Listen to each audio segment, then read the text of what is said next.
I'm Nicole. The memory of that fateful day still haunts me. I was in the middle of making coffee for my husband, Ethan, and his father, Mr. Thompson, when the phone rang. It was my mother-in-law, Mrs. Thompson. Hello? I answered, my voice soft. Her loud voice boomed through the phone. You picked up quickly. Just sitting around waiting for a call again? I instinctively moved the phone away from my ear. I was about to serve the coffee when she started accusing me of making excuses. I didn't want to escalate things, so I put the phone on speaker and continued making coffee without responding. She then demanded to know if I'd given Ethan the pasta she'd made. I told her Ethan hadn't eaten it yet. Her accusations came one after another. Why not? Did you eat it all by yourself?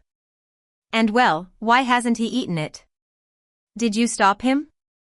I patiently explained that Ethan said he'd eat it later and I'd put it in the fridge.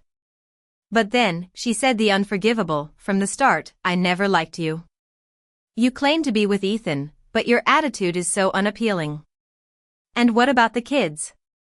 You gave birth to 2 daughters, and neither of them is a boy. You should have at least given birth to a son, you worthless woman. Something inside me snapped. Stop it. You can say whatever you want about me, but don't speak badly of my daughters, I said, my voice shaking. I'd never spoken to her like that before, but I couldn't take it anymore. She retorted, what's with that attitude? It's your fault for not giving birth to a son. I was furious. What's wrong with having daughters? My 2 girls are treasures to me and my husband. They should be precious grandchildren to you, too.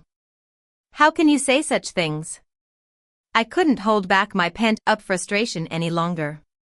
Even before we moved here, you'd just show up at our house, complain, and leave. You talked behind my back to the neighbors, too, didn't you?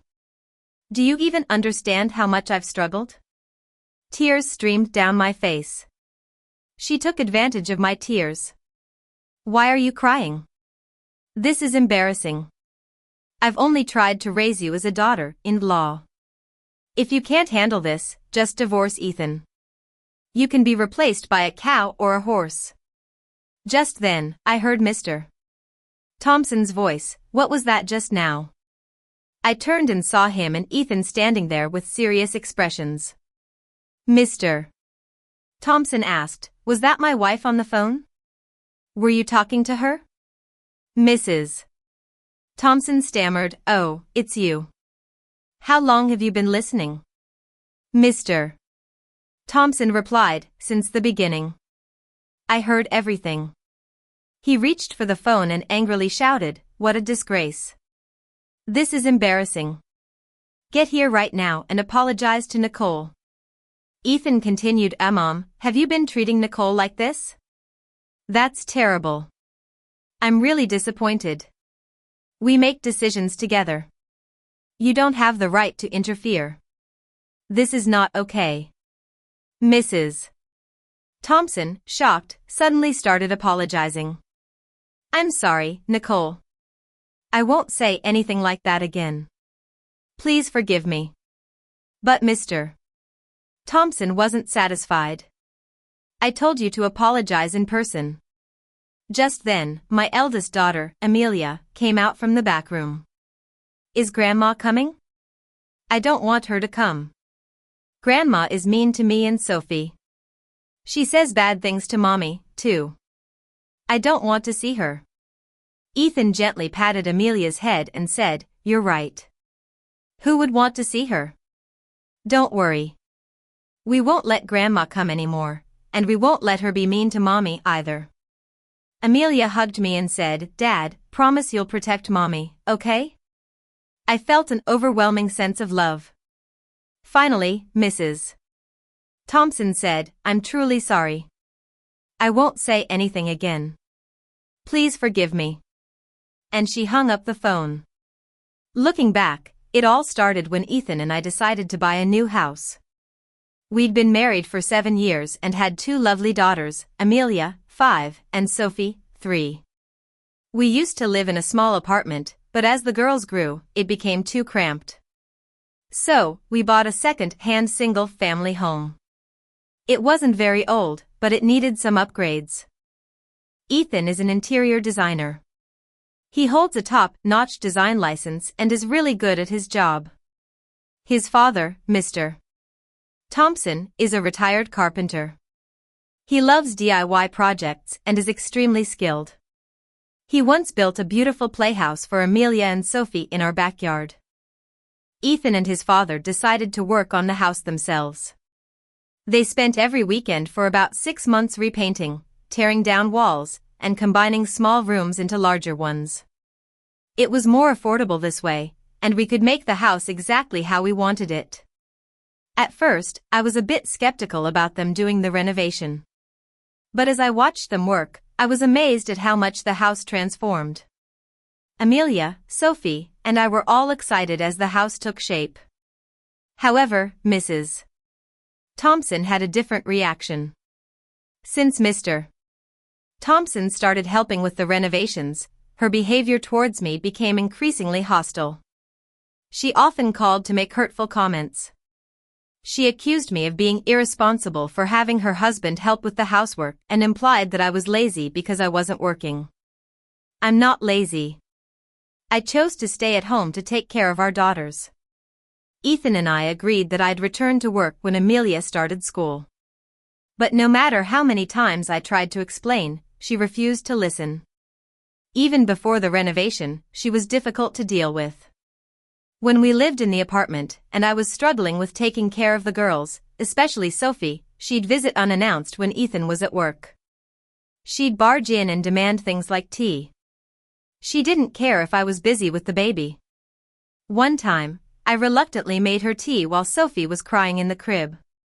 She criticized me for not disciplining Sophie and scolded me for a messy bookshelf and wrinkled clothes.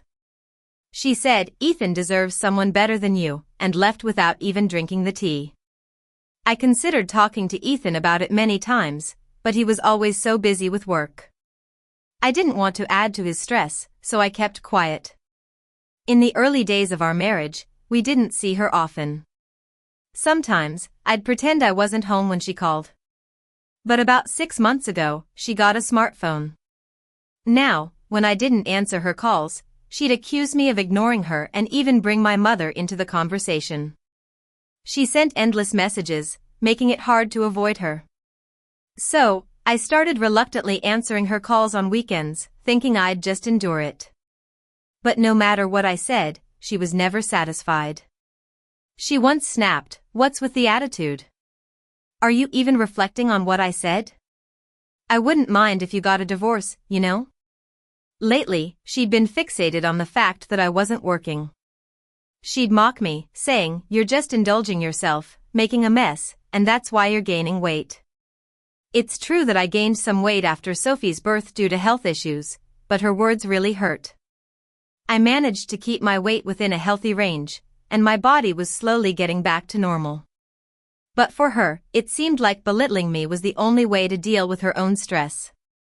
She'd call me names like elephant and slob whenever we met, and now she even did it over the phone. The neighbors also started gossiping about me. Whenever I visited my in-laws' house and interacted with them, they'd give me strange looks and whisper things like, "You really need to take better care of your mother-in-law." I wanted to get along with Mrs. Thompson, but her behavior made it impossible.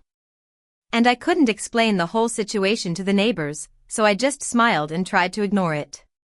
Since that day on the phone, I haven't received any more calls from Mrs. Thompson. Mr. Thompson told me, "If anything happens, just let me know."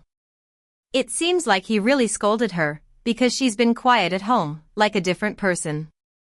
She stopped gossiping to the neighbors and retracted all the bad things she'd said.